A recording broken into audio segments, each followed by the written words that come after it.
제목이 본받는 자입니다. 부모를 꼭 닮은 아이들을 보면 웃음도 머금어지고 그러면서 붕어빵 같다, 또 뭐 국화빵 같다 이렇게 말하는 이유는 길거리에 붕어빵을 파는 분들 보면 털이 있죠. 밀가루 반죽을 집어넣으면 한결같이 그 모양으로 나옵니다. 붕어빵 틀에 구면 붕어빵이 나오고 국화빵 틀에 구면 국화빵이 나오고 절대로 다른 모양이 나오질 않죠. 그 부모님을 닮은 아이들 얼굴뿐만 아니라 성품도 그리고 뒷모습을 봐도 똑같아요. 그게 아마 틀이 그래서 그런 거고 또 유전자라. 이번에 화성 연쇄 사건 살인범이 DNA가 일치되는 사람이 있어서 밝혀지게 됐는데 이 DNA라는 것은 그 사람의 그리고 자녀에게 그대로 있는 하나의 모습이에요. 어느 젊은 집사님이 출산을 해서 아기를 낳았습니다. 딸을 낳았다고. 그래서 목사님과 신방대원이 출산 신방을 갔습니다. 예배를 드리고 아이를 보는데 아이가 얼굴이 네모났고 또 눈썹이 아주 진하고 머리털이 아주 검은 게 숱이 많습니다. 그리고 좀 생김새도 좀 우락부락한 느낌이 들어요. 아빠를 닮은 겁니다. 아빠가 마음은 여리고 또 착한데 외모가 좀 우락부락하게 생기셨어요. 근데 엄마 이 부인 집사님은 얼굴이 갸름하고 야리야리합니다. 여자아이니까 엄마를 닮았더라면 좋았을 뻔했는데 아빠를 닮았어요. 그러니 뭐 아무 소리 안 할 수도 없고 목사님이 아빠를 닮았군요. 그러니까 아버지가 좋아해요. 자기를 닮았으니까 좋아하는데 그 얘기를 듣고 있던 권사님이 입 바른 소리를 했어요. 이 소리를 안 했어야 되는데 얼굴만 봐가지고는 군대 보내도 되겠다.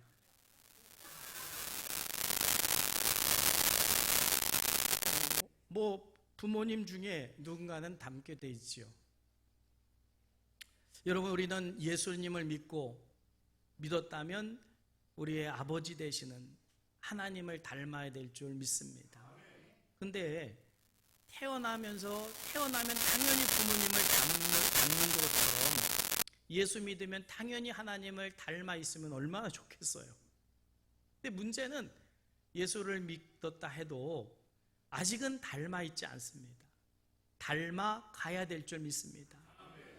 사도 바울은 하나님을 닮아 가라고 말씀하세요. 본받는 자가 되라고 말씀합니다. 이거는 부탁이 아닙니다. 이건 명령이에요. 하나님의 자녀기에 반드시 하나님을 본받는 자가 되라는 겁니다. 그러면 하나님을 본받는다는 것이 쉬울까? 어려울까?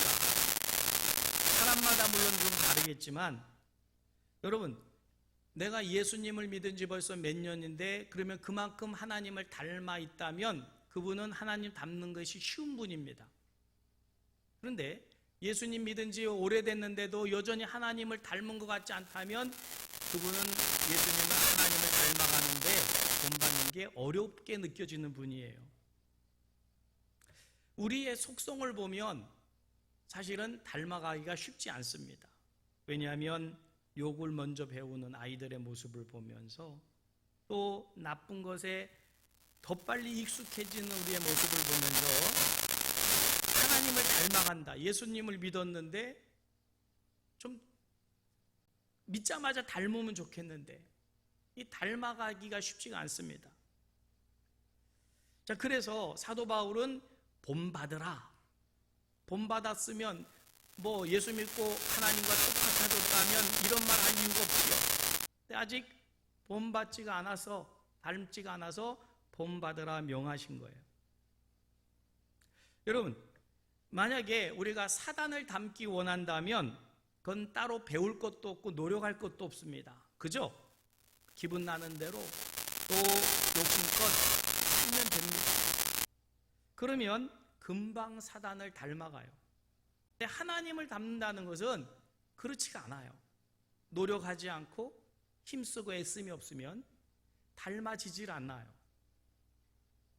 잡초는 가만두어도 무성히 자라요. 그러나 알곡은 가꾸지 않으면 절대로 잘 자라질 않습니다. 저희 아버님 집에 이렇게 이제 연세가 있으셔서 부추를 이렇게 씨를 뿌려 놓으면 그게 사실은 몇 년을 갑니다. 근데 관리를 잘 안 하시니까, 못 하시니까 이 부추가 얻을 때 보면 사라져 버려요. 이 잡초가 더 빨리 자라고, 그래서 부추는 사라져 버리는 모습을 봐요.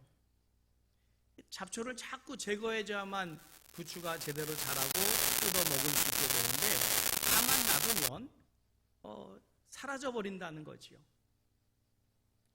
여러분, 그러면 우리가 예수님을 믿는 사람으로서 하나님을 본받아야 되는데, 닮아가야 되는데 불가능하냐? 아니요, 불가능하다면 말씀은 하지 않았겠죠. 힘들지만, 어렵지만 가능한 줄 믿으시길 바랍니다. 그리고 이건 반드시 닮아가야 되는 거예요. 본받아야 되는 줄 믿으시기를 주님의 이름으로 축복합니다. 본받아라. 1절 말씀 같이 한번 읽어볼까요? 그러므로 사랑을 받는 자녀같이 너희는 하나님을 본받는 자가 되고. 본받는 자가 되라는데, 그러면 본받기를 위해서는 이렇게 하라 또 말씀해 주셨어요. 첫째가 2절입니다. 같이 읽을까요? 그러므로 너희를 그리스도께서 너희를 사랑하신 것 같이 너희도 사랑 가운데서 행하라. 이는 그는 우리를 위하여 자신을 버리사 향기로운 제물과 희생 제물로 하나님께 드리셨음이니라. 아멘. 자, 여러분, 주님을 닮아가려면, 본받으려면 그리스도의 사랑 안에 거하면 가능한 줄 믿으시길 바랍니다. 사랑 안에 거할 때 그 본받기가 쉬워지고 또 닮아갈 수 있다라고 말씀하고 있어요. 제리 브리치츠라고 하는 사람이 거룩한 삶의 추구라는 책을 썼는데, 그 책에서 거룩함, 하나님의 거룩함을 추구하는 삶을 사는 것, 우리 예수 믿는 사람들은 다 거룩함을 추구하는 삶을 사는 사람인 줄 믿으시기 바랍니다. 그러려면 이분이 말이나 생각이나 행동을 할 때 항상 이 세 가지를 따져보라는 거예요. 이 세 가지를 점검해 보라는 겁니다. 말하기 전에 점검해보고 또 행동하기 전에 점검해보고, 그래야만 하나님의 거룩함을 추구할 수 있게 되고 닮아갈 수 있게 되고 또 본받는 자가 된다는 의미겠지요. 자, 그러면 이분이 말하는 세 가지가 뭐냐? 첫째는 내가 하고자 하는 말, 내가 하고자 하는 행동, 내가 하고자 하는 일이 영육 간에 유익이 되는가를 점검해 보라는 거예요. 따져보라는 겁니다. 세상 사람들은 이런 걸 따지질 않아요. 영적으로, 육적으로, 또 정신적으로 유익하냐를 따지는 게 아니라 뭘 따집니까? 재미가 있냐 없냐를 따지고, 또 이게 경제적으로 이득이 있느냐 없느냐를 따지고, 또 육체적으로 쾌락이 있느냐 없느냐를 따집니다. 근데 예수님을 믿는 사람들은 그런 거를 따지면 안 됩니다. 우리는 내가 하고자 하는 말과 행동이, 그리고 일이 영, 혼, 육에 이게 유익한가를 따져보고 점검해보고 말하고 행동해야 될 줄 믿으시기를 주님의 이름으로 축복합니다. 그러려면 한 템포 늦춰야 돼요. 그냥 생각나는 대로 말했다가는 아까 그 권사님처럼 생긴 새만 봐가지고는 군대 가야 되겠다. 생각이 없이 말하는 거예요. 그냥 떠오른 대로 내뱉으니까 이렇게 되면 유익이 없어져요.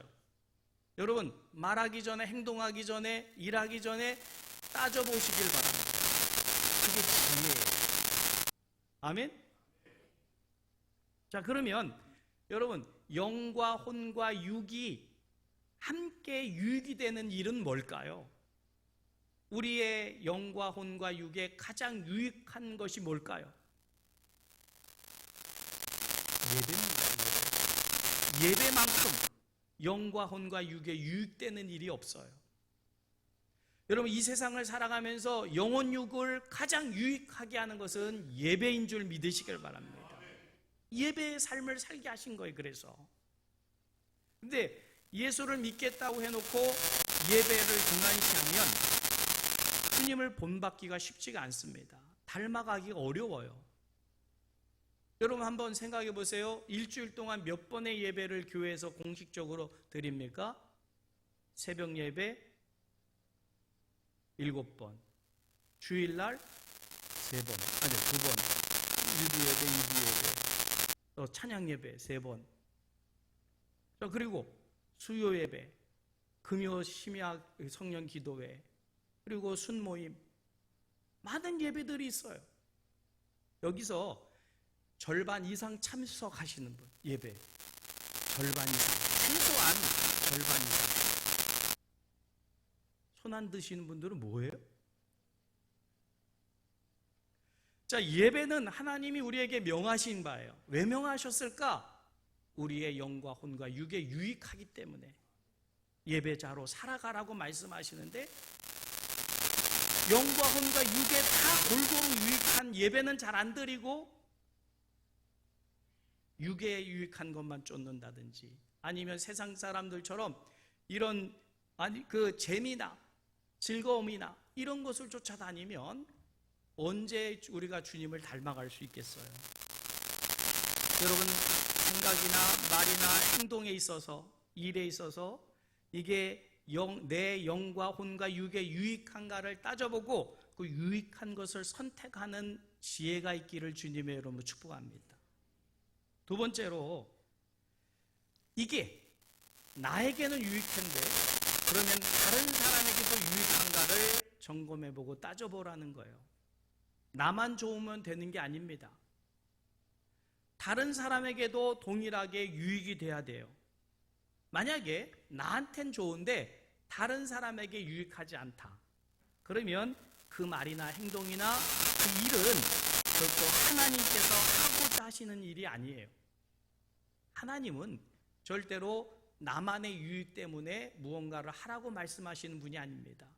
우리 모두에게 유익한 말이나 행동이나 일을 하라고 하시는 분이 하나님이신 줄 믿으시길 바랍니다. 그러면 그것까지 따져봐야죠. 나는 좋은데 그러면 상대방은 어떠한가 까지도 생각할 수 있는 지혜가 있어야 될 줄 믿으시길 바랍니다. 세 번째로, 내가 생각하고 말하고 행동하는 것이 과연 하나님을 영화롭게 하는 일인가, 하나님을 기쁘시게 하는 일인가를 따져보라는 거예요. 여러분, 왜 사랑 안에 거하라고 말씀하시냐면요, 사랑하는 대상에게는 절대로 손해나게 하질 않아요. 여러분, 자녀들을 사랑하시지요? 그 자녀들이 손해날 짓을 하라고 부모가 말합니까? 절대로 그렇지 않아요. 사랑 안에 관계를 맺고 있는 사람은 절대로 유익하게 하고 또 선을 이루게 하지 손해보게 하질 않습니다. 그래서 사랑 안에 거하라는 거예요. 우리가 하나님의 사랑 안에 거해 있으면 나에게도 유익하고 내가 말하고 행동하고 일하는 것이, 그것이 다른 사람에게도 유익이 되고 결국 하나님께 영광이 되고 기쁨이 된다라는 사실을 믿으시길 바랍니다. 그게 사랑 안에서 행하는 거예요. 근데 사랑이 없으면, 사랑이 부재가 되면 내 이득만 취하고 그것 때문에 남이 힘들고 괴로워져요. 하나님이 기뻐하지 않아요. 그래서 주님의 사랑 안에 거해서 그 사랑 안에서 생각하고 말하고 행동하고 일하라고 오늘 바울은 말씀하고 계시는 줄 믿으시길 바랍니다. 그렇게 사랑 안에 거하여서 할 때 그것이 하나님을 본받는 일이 된다. 믿으시길 주님의 이름으로 축복합니다. 두 번째로 돌이켜 감사하는 말을 하라라고 바울은 말씀하셔요. 자, 3절 4절 같이 읽을까요? 음행과 온갖 더러운 것과 탐욕은 너희 중에서 그 이름조차도 부르지 말라. 이는 성도에게 마땅한 바니라. 누추함과 어리석은 말이나 희롱의 말이 마땅치 아니하니 오히려 감사하는 말을 하라. 아멘. 오히려 감사하는 말을 하라. 이 말은 전에 성경에 보면 돌이켜 감사하는 말을 하라 이렇게 되어 있어요. 어제 남아공에서 선교사님들이 오셔서 따로따로 오셨지만 다른 일 때문에 오셨어요. 우리가 지원하는 김진경 선교사님 네 분이 왔어요. 부인이, 사모님이 부인병 때문에, 처음에는 부인병 때문인지도 모르고 막 고열이 나고 너무 힘들어서 남아공의 병원에 갔는데 이 염증 때문에 그런 것 같다고 이 항생제를 처방해주고 치료를 받는데도 떨어지지 않고 너무 괴로워서 급거 귀국을 했어요. 그래서 이제 병원에 가서 신천한병원에 가서 점검했더니 여러 가지 부인병들이 복합적으로 그래서 수술을 해야 되는데 수술이 이렇게 좀 긁어내는 염증을 긁어내는 그런 수술을 하고 이번 주에 출국하기로 되어 있는데 출국을 지금 미룰 수밖에 없어서 그러면 10월 10일쯤 간다 그래서 그러면 10월 첫째 주에 우리 여전도에 헌신 예배 드리니까 오시라고 초대를 했어요. 근데 이제 또 한 분 오신 분이 김종식 전교사님인데 나이가 70이 넘으신 분이에요. 이분도 온갖 종합병원이에요. 그래서 여기 의료공단에서는 6개월 이상의 약은 못 찍게 돼 있다네요. 근데 1년치를 지으러 오신 건데 심장 이 수술한 것 때문에 또 약을 먹어야 돼요. 당뇨 때문에 약을 먹어야 돼요. 눈이 후유증으로 실핏줄을 레이저로 지지고 하는 그런 치료를 받고 약을 타기 위해서 이분도 오셨어요. 근데 이분은 6개월 전에 지붕 위에 올라가서 옥탑에 사다리를 세워놓고 전기톱을 가지고 올라가서 나뭇가지를 정리하고 나름대로 다 됐다 생각해서 이걸 전기톱은 치워놓고 그나마 그리고 내려오려고 하는데 손을 딱 뻗으면 가지 하나를 꺾을 수가 있어서 좀 맞아 꺾어야 되겠다. 전기톱 갖다 대기는 힘들고 무겁고 그러니까 저거 제거해야지 하고 손을 뻗다가 이게 사다리가 기울어지면서 2층에서 떨어졌어요. 70대 노인이 사다리 위에서 2층 지붕 위에서 사다리 위에서 떨어졌으니 대퇴부가 골절됐다는 소식은 들었습니다. 기도를 하고 있었는데 6개월 만에 오신 거예요. 근데 이분하고 얘기를 하다 보니까 너무 감사하다는 거예요. 이만하기가 얼마나 감사한지. 의사분들도 그렇게 노인이 떨어졌으면 대퇴부 골절 정도가 아니라 엉치뼈가 그렇게 되면 생명이 지장이 되고 머리 쪽으로 떨어졌으면 그런데 그만하기 천만다행이다 라는 얘기를 하는 거죠. 얼마나 감사한지 모른다는 거예요. 저희 아버님도 오늘 예배 참석하셨는데 자꾸 쳐다보지 마세요. 이게 멍이 아직 안 가셔가지고 창피하다고 그러시는데 오셨으니까 오셨냐고 그러시고 자꾸 들여다보지 마세요. 근데 머리를 부딪히셔가지고 뇌출혈 때문에 이게 더 퍼지면 수술도 해야 되는데 추석 연휴 안정을 잘 치유하셔가지고 지금 이제 퇴원도 하셨고 상처도 많이 아무셨고 실밥도 뽑았고 얼마나 감사한지 몰라요. 여러분, 천만다행이라는 말을 많이 쓰죠, 우리가. 무슨 뜻입니까? 천만다행? 대부분 모르시고 쓰더라고요. 천만다행이다. 말은 많이 하는데 무슨 뜻인지는 모른 채 천만다행이다. 천 가지, 만 가지 잘못되고 좋지 않은 일들 가운데서도 좋은 일이 있다는 거예요. 천만다행이다. 여러분, 천 가지, 만 가지가 안 좋은 일로 둘러싸여 있어요, 우리의 인생이. 그런데 믿음의 눈으로 살펴보면 세상 사람들도 천 가지, 만 가지 안 좋은 일들 가운데서 천만다행, 그 중에 한 가지 좋은 거를 발견해내는데, 우리 예수 믿는 사람들이 천 가지, 만 가지가 사방으로 안 좋고 나를 우겨싼다 할지라도 믿음의 눈으로 바라보면 거기에 하나님이 우리에게 깨닫게 하시는 좋은 그런 은혜가 거기 있다는 사실을 깨달으시기를 주님의 이름으로 축복합니다. 저는 이 천만다행이 기독교 용어 같아요. 천 가지 만 가지 중에도 안 좋고 힘든 일 가운데도 우리가 믿음의 눈으로 바라보고 그렇게 우리가 하나님의 뜻을 찾게 되면 그 중에 좋은 것들이 있음을 발견하게 해주신 믿습니다. 이게 능력이에요. 여러분, 천 가지 만 가지 안 좋은 일이 나를 엄습하고 있다 할지라도 우리가 믿음의 눈으로 바라보면 그 중에 감사거리가 있다라는 사실을 깨달으시기를 주님의 이름으로 축복합니다. 그래서 그 안 좋은 상황 속에서도 생각해 보니 하나님의 은혜였고 천만다행이었다, 감사한다. 그게 오늘 4절 말씀입니다. 누추함과 어리석은 말이나 희롱의 말이 마땅하지 않으니 오히려 그 돌이켜 감사한 말을 하라.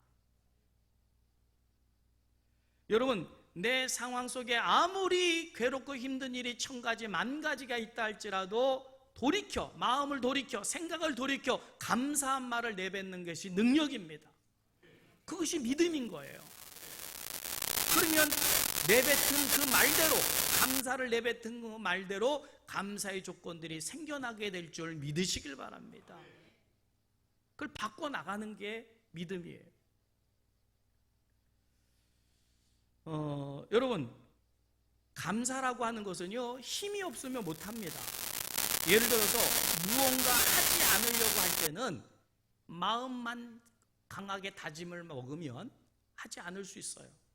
그런데 무언가를 할 때, 즉 감사함을 내가 감사합니다라고 하는 말을 내뱉고 감사 헌금을 드린다든지 하는 것은 용기도 필요하고요. 이거는 다짐만 가지고 되는 게 아닙니다. 나쁜 것을 바꾸어 감사로 만드는 일은요, 이것은 대단한 믿음의 용기가 필요한 거예요. 하나님은 이것을 우리로 입으로도 하고 행동으로도 하라는 거예요. 여러분, 천 가지 만 가지 안 좋은 일이 내게 있더라도 감사할 수 있기를 주님의 이름 축복합니다. 지금 태풍이 또 몰려옵니다. 여러분, 이 태풍 몰려오는데 예수 믿는 사람이라고 태풍을 안 맞나요? 비가 오는데 비 안 맞고 바람이 부는데 비 피해 안 당할 수 있나요? 다 당해요. 그러나 그럼에도 불구하고 그 속에서 하나님의 뜻을 찾고 감사할 수 있기를 주님의 이름으로 축복합니다.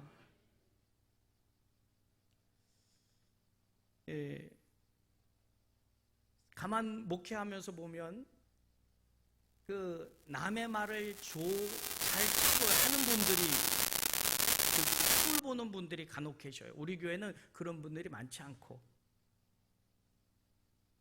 여러분, 근데 설사 흉을 볼 수만큼의 허물이 눈에 보이더라도요, 그 허물을 들추지 마시고 그것을 지적하지 마시고 그분을 자세히 살펴보세요. 그러면 그분 가운데도 좋은 점이 또 있어요. 그러면 그것을 말하세요. 흉어물을 드러낼 게 많다고 그것을 말하지 마시고 잘 살펴보면 그분에게도 장점이 있다, 그거지요. 그 좋은 것을 말할 수 있기를 주님의 이름으로 축복합니다. 하실 수 있겠지요? 감사는 현찰이랍니다. 무슨 뜻이냐면 같은 돈인데 같은 액수인데도요, 통장으로 온라인으로 보내주면 별 감사를 안 해요. 근데 현찰로 주면 되게 좋아요. 저도 그렇고요. 현찰이 더 좋더라고요. 여러분들은 안 그래요? 저만 세속적인 사람이라서 현찰이 좋은가 봐.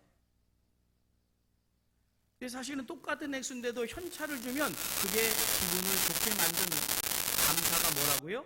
현찰이래요. 여러분, 감사만큼 기분 좋게 해주는 게 없어요. 감사만큼 복된 게 없어요. 감사가 하나님의 뜻입니다. 그래서 데살로니가전서 5장 18절에 범사에 뭐 하라고요? 감사하라. 이는 그리스도 예수 안에서 너희를 향하신 하나님의 뜻입니다.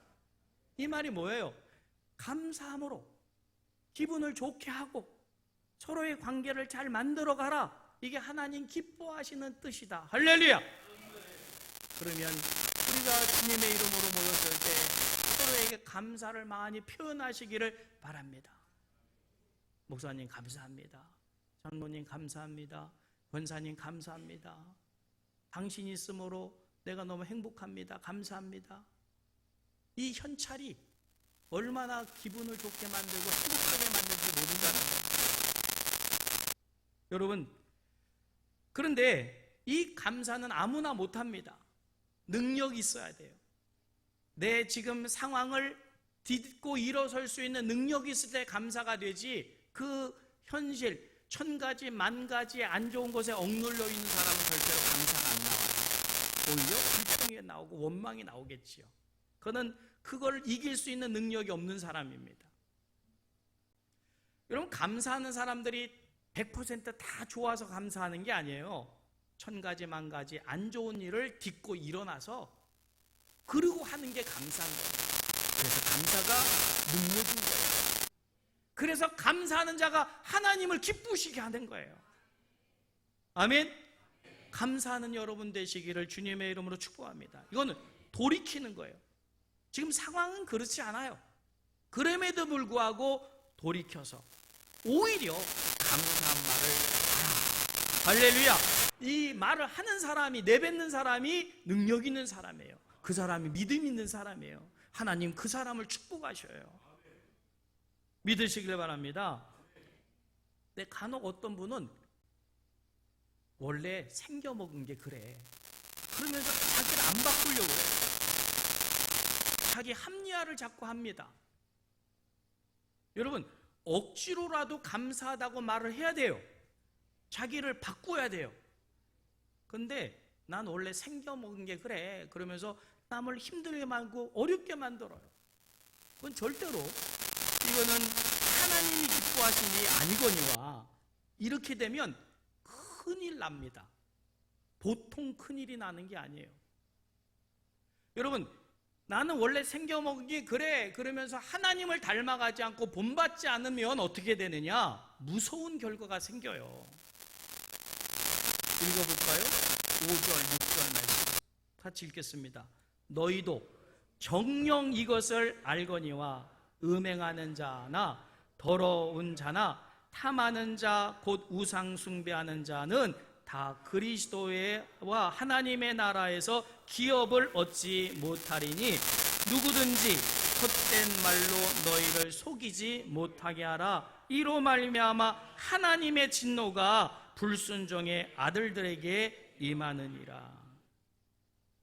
이 말이 무슨 말입니까?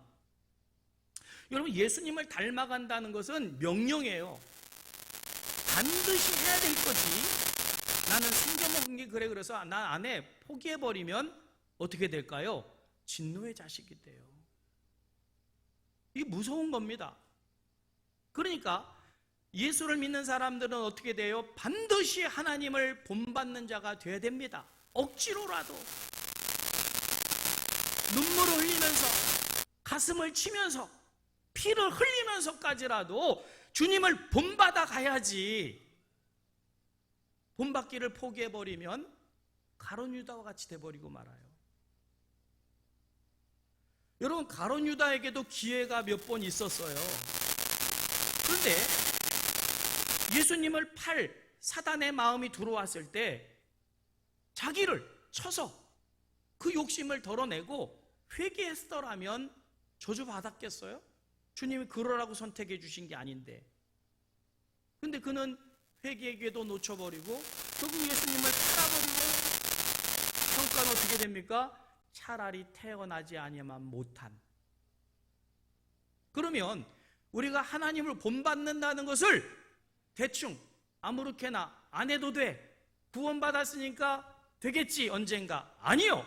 반드시 이것은 내가 이루어가야 될 믿음의 과제입니다. 왜 이게 안 되냐? 여러분, 예수 믿다가 그렇게 돼버리면 안 되잖아요. 근데 그렇게 안 되는 이유가 있더라고요. 히브리서 12장 4절 말씀입니다. 여기 분명히 그렇게 안 되는 이유를 말씀하셔요. 원래 태어나면서부터 생겨먹은 게 그게 아니에요. 이유가 분명히 있습니다. 같이 읽을까요? 너희가 죄와 싸우되 아직 피 흘리기까지 대항하지 아니하고. 무슨 말이에요? 본받으라고 명하는데 본받으려고 투쟁하질 않아요. 나와 싸우질 않아. 피를 흘리기까지 싸워서라도 어떻게 해서라도 닮아가리라, 본받으리라 해야 되는데 안 하는 거예요. 예배 참석도 투쟁이에요. 참석해야지. 이번 금요일날 제가 그런 말씀도 드렸어요. 너무나도 참석도를 안 하셔. 당연히 기도해야 될 분들이 안 오셔서 괜히 엄한 오신 분들한테, 여러분 투쟁이에요. 그 시간 어디 계셨어요? 안 오신 분들? 그 예배 시간보다 더 중요한 시간이 있으셨나요?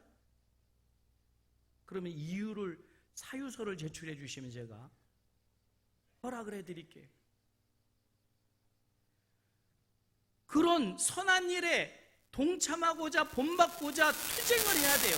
어떻게까지? 피 흘리기까지. 신앙생활 그냥 하는 게 아닙니다. 내게서 피가 흘러야 돼요. 주님이 날 위해서 십자가에 못 박히시는 피 흘리심이 있으셨잖아요. 그 피의 공로로 구원받은 우리들 아닙니까? 근데 우리는 그 피의 공로를 힘입어서 구원받았다고 하면서 본받으려고도 하지 않고 닮아가려고도 하지 않으면 그건 믿음이 아니에요. 여러분, 두 가지 질문을 드립니다. 첫째, 하나님을 닮기 위해서 난 얼마나 노력하고 있는가? 얼마나 노력하고 계세요? 여러분, 하나님을 닮아가기 위해서 우리는 정말 노력을 많이 기울여야 되고, 안 되기 때문에 더 애써야 되고, 피 흘리기까지 나와 싸워야 됩니다. 그런 사람은 그만큼 본받아져요. 달라집니다. 노력을 안 해요. 신앙생활을 그냥 취미생활 하듯 합니다. 그래가지고는 절대로 본받아지질 않아요. 그냥 되는 게 아닙니다. 에베소서 2장 10절 말씀입니다. 같이 찾아 읽을까요? 우리는 그가 만드신 바라 그리스도 예수 안에서 선한 일을 위하여 지으심을 받은 자니 이 일은 하나님이 이전에 예비하사 우리로 그 가운데서 행하게 하려 하심이라. 같이 읽을까요? 우리는 그가 만드신 바라 그리스도 예수 안에서 선한 일을 위하여 지으심을 받은 자니 이 일은 하나님이 전에 예비하사 우리로 그 가운데서 행하게 하려 하심이라. 아멘. 우리를 전에 예비하신 이유, 우리를 구원하신 이유가 뭐라고요? 하나님의 선한 일을 하게 하시기 위함입니다. 하나님의 선한 일을 하는 것이 하나님을 본받는 것이고 주님을 닮아가는 것 아니겠어요? 여러분, 주님의 이름으로 선한 일을 많이 행하는, 하나님을 많이 닮아 있는 여러분 되시기를 주님의 이름으로 축복합니다. 얼마나 노력하느냐가 첫째 질문이고요. 두 번째 질문은 그렇다면 지금 얼마나 닮아 있냐예요. 닮아 있냐. 여기는 한 분도 사단을 닮은 분은 안 계실 줄 믿습니다. 우리는 적극적으로 말과 행동과 일에 있어서 하나님을 닮아 있어야 될 줄 믿습니다. 누가 봐도 저분은 하나님을 믿는 사람이구나. 참 하나님을 닮아 있구나. 여러분, 우리가 이 닮아가야만 우리가 이 죄악으로 어두워져 가는 세상에 빛이 되고 소금의 역할을 감당하는 거예요. 8절 9절 말씀 같이 읽을까요? 너희가 전에는 어둠이더니 이제는 주 안에서 빛이라. 빛의 자녀들처럼 행하라. 빛의 열매는 모든 착함과 의로움과 진실함에 있느니라. 할렐루야. 자, 우리는 빛의 열매를 많이 맺어야 될 사람인데 과연 나에게서는 이런 열매가, 착함과 의로움과 진실한 열매가 맺어지고 있는가? 남을 얘기하기 전에 나를 살펴보고 이 열매를 많이 맺는 우리가 돼야 될 줄 믿으시기를 주님의 이름으로 축복합니다. 이 가을은 열매의 계절 아닙니까? 추수의 계절. 추석이 빨라가지고 9월 달에 있어서 그런데 이제 오곡백과가 무르익고 열매를 많이 맺어야 돼요. 하나님은 우리에게 기대하고 계시는 줄 믿습니다. 주님을 닮음으로 주님이 기대하는 열매를 풍성히 맺기를 기대하고 계실 텐데 그 주님께 정말 착함과 의로움과 진실함의 열매를 많이 맺어 우리 주님을 기쁘시게 해드리는 믿음의 형제자매 여러분 되시기를 주님의 이름으로 축복합니다.